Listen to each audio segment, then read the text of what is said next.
ওয়ালাইকুম রহমতুল্লাহ। সম্মানিত উপস্থিতি, আজকে আমরা 3 আলিফ মাদ 2 প্রকার শিখব। এর ভিতরে আজকে 1 নাম্বার শিখব। 3 আলিফ মাদ 2 প্রকার। 1 নম্বরে মাদ্দে আরজি, 2 নম্বরে মাদ্দে মুনফাসিল। আজকে আমরা মাদ্দে আরজি শিখব।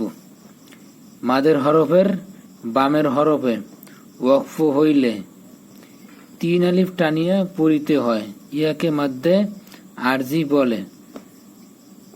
যেমন মাদের হরফের বামের হরফে ওয়াকফ হইলে, এই যে এটা, এই যে পেশের বামে ওয়াসাকিন, এটা মাদের হরফ।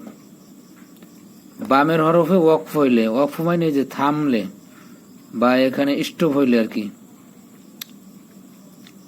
3 আলিফ টানিয়ে পড়তে হয়।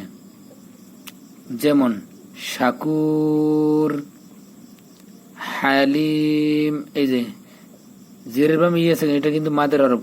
মাদের হরফের বামের হরফে ওয়াকফ হইলে তাহলে 3 আলিফ টেনে পড়তে হবে, মানে শেষেরটা 3 আলিফ পরিমাণ টান দিতে হবে।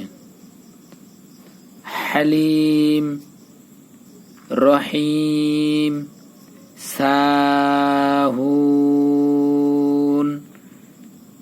নাস, মাউন, দিন,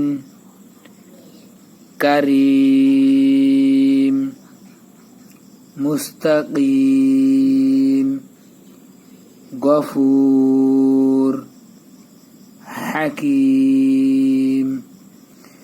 আজকে এই পর্যন্তই। আসসালামু আলাইকুম।